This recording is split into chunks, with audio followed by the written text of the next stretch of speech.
Bueno, ustedes estaban esperando esta hora porque entramos en temas médicos y hoy vamos a hablar de las afecciones o de los problemas respiratorios.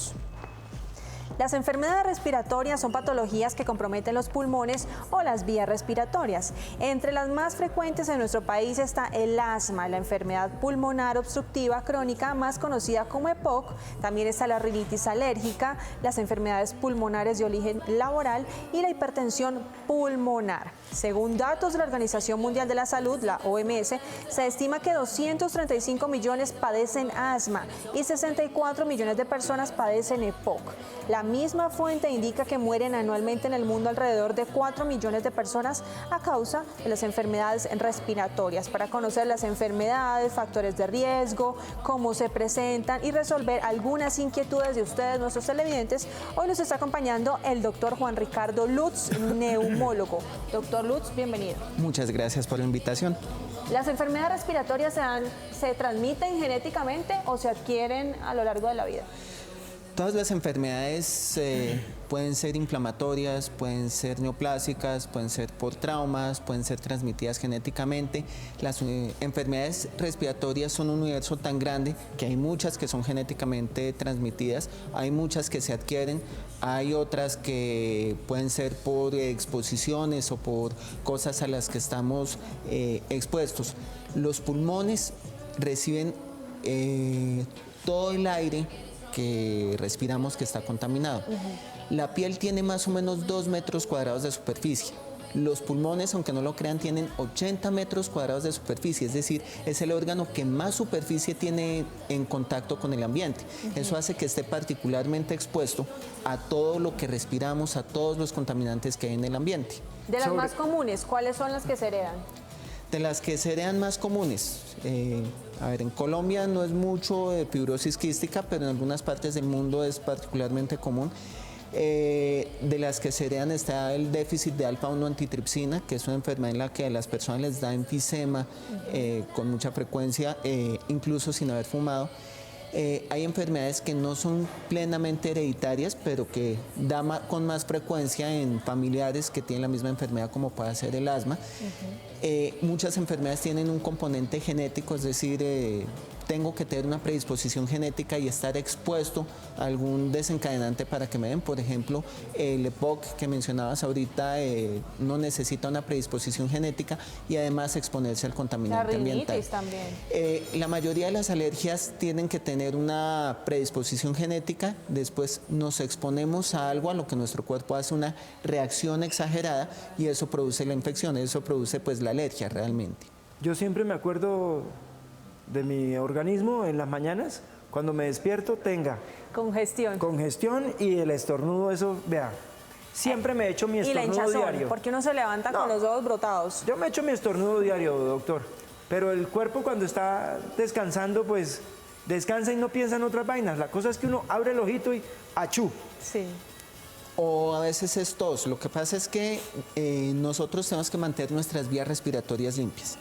Y en la noche, cuando estamos dormidos, algunos de los reflejos que nos ayudan a mantener las vías respiratorias limpias están deprimidos, lo que hace que se acumulen algunas secreciones.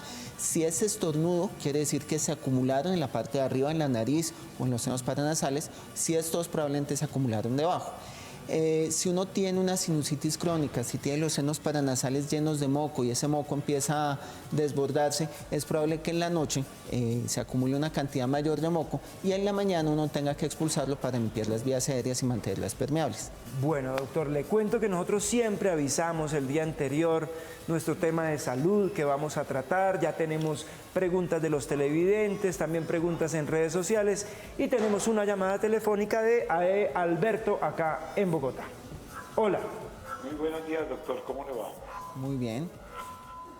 Mire, doctor, tengo una preocupación muy amplia porque la incidencia de enfermedades respiratorias está sobrepasando todas las medidas. No hay la parte preventiva.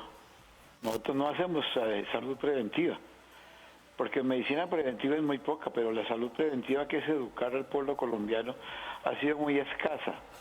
Me tiene preocupado que de pronto en este momento ya tenemos invadido un poco la cuestión de la La hipertensión pulmonar se está presentando en varios pacientes y usted sabe, doctor, que la hipertensión pulmonar es bien complicada.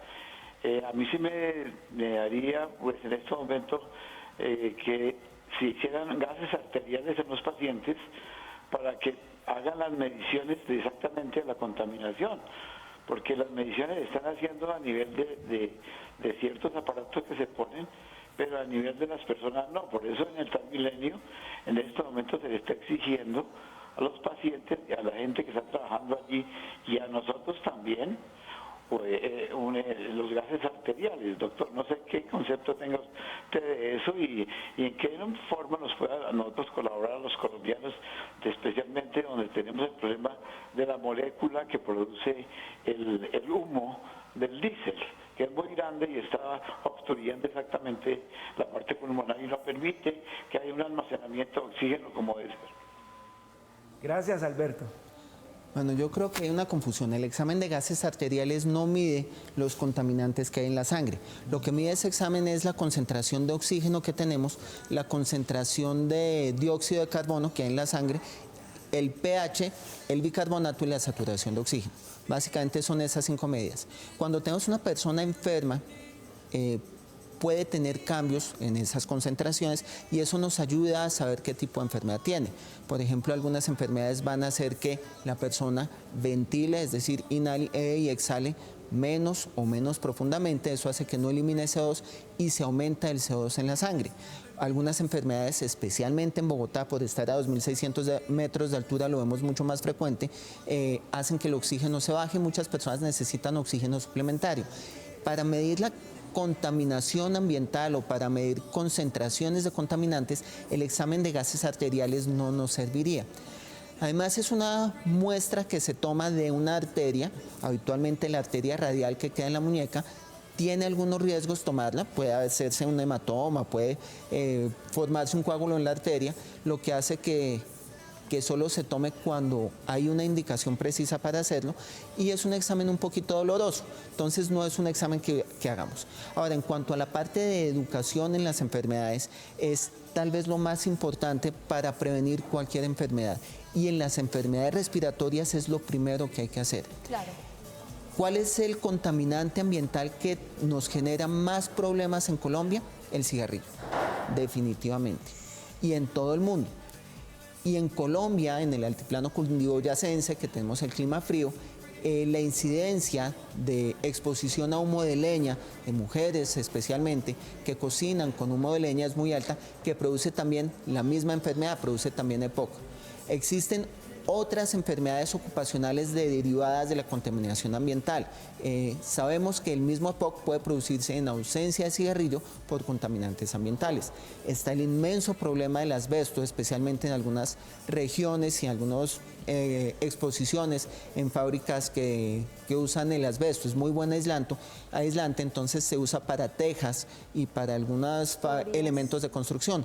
Cuando el asbesto se aerosoliza y la persona la respira, especialmente si no hay unos buenos elementos de protección personal, eso puede producir enfermedades muy, muy graves como el mesotelioma. Existen otros muchos contaminantes ambientales. En cuanto a la polución ambiental, el diésel, la gasolina, son muchísimos los compuestos que están ahí. Por ejemplo, hay monóxido de carbono que hay que medir. Pero realmente la medición práctica no se hace en el paciente. Cuando veamos que el paciente ya tiene la enfermedad, ya es muy tarde. La medición práctica se hace en el ambiente. Doctor, el televidente hizo un énfasis muy importante en la prevención. ¿Qué hacer? ¿Cómo nos cuidamos? ¿Cómo prevenimos? Sobre todo, por ejemplo, ahorita en Medellín, que están con alerta naranja desde hace unos meses por el tema de contaminación. Es un tema complicado porque uno ve mucha gente que usa filtros o que usa tapabocas tratando de disminuir la exposición. Yo personalmente me muevo hacia el trabajo en bicicleta y uso un filtro para disminuirlo, pero el filtro nos va a servir para algunas partículas. El filtro que usamos, por ejemplo, cuando hacemos procedimientos para disminuir el riesgo de contagio de algunas enfermedades, lo que se llama un filtro N95, que ese filtro detiene el 95% de las partículas hasta de 5 micras, pero lo que sean gases, vapores, no los va a detener. Necesitaríamos filtros de carbón activado y realmente usarlo es difícil. Por ahora, pues lo que tenemos mejor son los filtros que cumplan la norma N95, que si van a estar en una vía, montando en bicicleta, es recomendable usarlos. Eso sí que es importante lo que está diciendo el doctor, sobre todo en las grandes ciudades, ¿no, doctor? Sí, señor. Tenemos preguntas de nuestros televidentes. ¿Las enfermedades respiratorias van acompañadas de fiebre? Nuevamente, las enfermedades respiratorias son un universo enorme. Estamos hablando de enfermedades que pueden ser cáncer pulmonar, pueden ser EPOC, pueden ser infecciones. Algunas de esas enfermedades se acompañan de fiebre, especialmente las infecciones agudas. Una neumonía, una bronquitis aguda, un resfriado pueden acompañarse de fiebre. Otras enfermedades crónicas pueden tener fiebres bajas que van pasando crónicamente. Una que, y en este mes celebramos el Día Mundial, es la tuberculosis, puede producir episodios de fiebre sin que sepamos por qué, sin que encontremos. Entonces, algunas enfermedades respiratorias se van a acompañar de fiebre y otras no se van a acompañar de fiebre. Doctor, ustedes televidentes, siempre pendientes de nuestras redes sociales, los lunes que estamos anunciando el tema del martes sobre salud. Tenemos una pregunta en redes sociales. Heidi, mamá, no, esa era la del abuelito. Heidi dice, cuando una persona tiene alguna enfermedad respiratoria, ¿puede utilizar aire acondicionado? En principio sí, el aire acondicionado per se no produce ningún problema. Hay algunos sistemas de aire acondicionado que pueden colonizarse bacterias. Hay un caso muy famoso de una serie de legionarios que estaban en una convención en un centro de convenciones, en un hotel. El aire acondicionado de ese hotel estaba contaminado de una bacteria y causó enfermedad respiratoria en muchas de los asistentes de los legionarios. Mantenimiento oportuno. Sí, de hecho esa bacteria se descubrió en ese momento y se llama la legionela, recordando ese episodio. Un equipo contaminado puede ayudar a dispersar infecciones respiratorias, pero en principio lo que tiene el aire acondicionado es que es un aire que sale muy seco y en algunas personas puede producir que se aumente una rinitis alérgica o asma por el cambio de osmolaridad.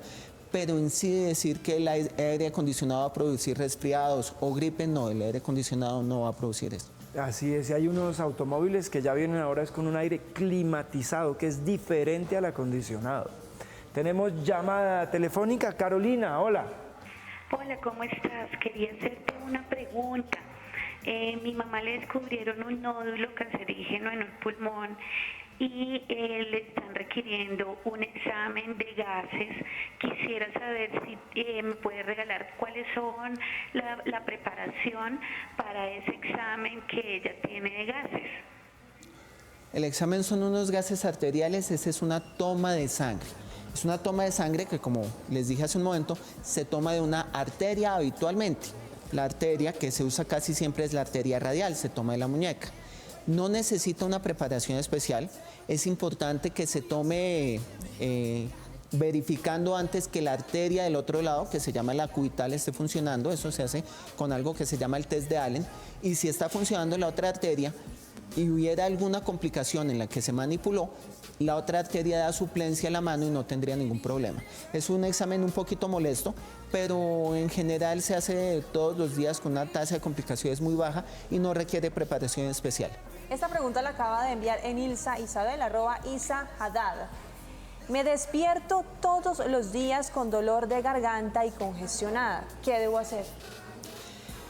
La mayoría de veces la respuesta va a ser consultar al médico. ¿Qué puede producir que eso pase por la mañana? Que haya reflujo gastroesofágico, que el aire esté llegando hacia la garganta, hacia la nariz y que eso esté produciendo pues irritación. Otra posibilidad puede ser que tenga una sinusitis, que se esté acumulando el moco, que se desborde y que también esté produciéndole la irritación. Cualquier recomendación médica debe ser basada en una historia clínica y en un examen físico bien hecho. Entonces, dar recomendaciones en casos puntuales, pues para la televidente va a ser difícil. Pero si es de cuidado, sí debe prestarle atención y asistir a un médico. Cualquier síntoma debe ponérsele atención, es decir, entre las enfermedades siempre hay enfermedades graves que empiezan con cosas muy leves y que si se cogen a tiempo no tienen problema.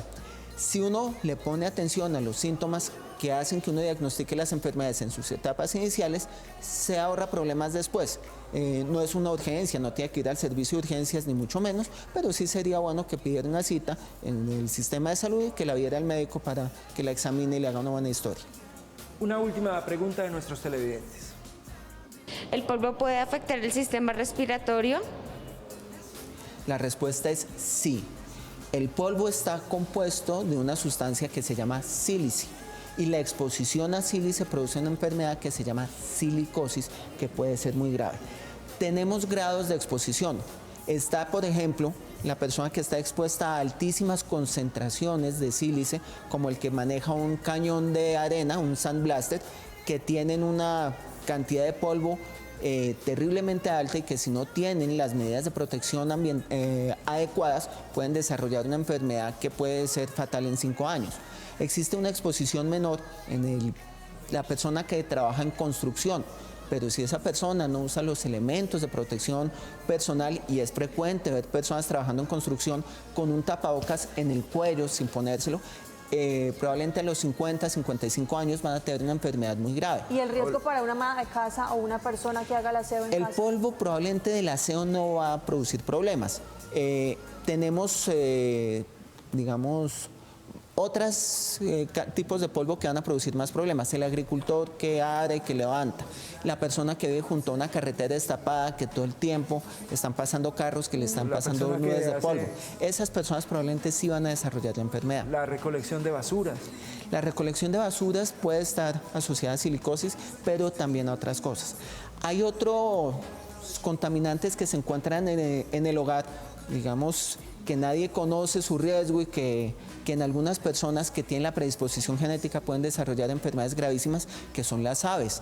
El tener un canario, un perico, un loro, ¿Sí? tener ¿Por qué? gallinas, porque hay una proteína en la pluma de las aves y en la materia fecal de las aves que en las personas susceptibles produce una reacción alérgica y una fibrosis pulmonar. Eso se llama una alveolitis alérgica extrínseca. Más que el polvo, hay otros contaminantes para las amas de casa que hay que tenerles cuidado. Y en espacios cerrados, los detergentes, el barzol, Especialmente jabones. la mezcla de algunas cosas. El hipoclorito, al mezclarse especialmente con amoníaco o con ácido muriático, desprende un gas que se llama el clorino, que puede ser terriblemente tóxico. Ese gas puede producir irritación de las vías aéreas y puede producir en personas que no eran asmáticas empiecen a desarrollar asma a partir de eso. En principio, el hipoclorito no debe mezclarse con nada distinto a agua. Bueno, doctor Juan Ricardo, doctor Lutz, muchísimas gracias por habernos con mucho ilustrado gusto. sobre este tema. Si hay más preguntas, ¿dónde lo puede consultar la gente? Pues en este momento estoy en el Hospital Universitario Mayor, en Medellín, o en el Hospital San Ignacio. En general en Medellín hay una página de atención al usuario donde se pueden hacer esas preguntas y donde con mucho gusto se las atendemos. Ahí está apareciendo, consulta mederi@mederi.com.co. Doctor, muchas gracias. Muy amable. Gracias, doctor.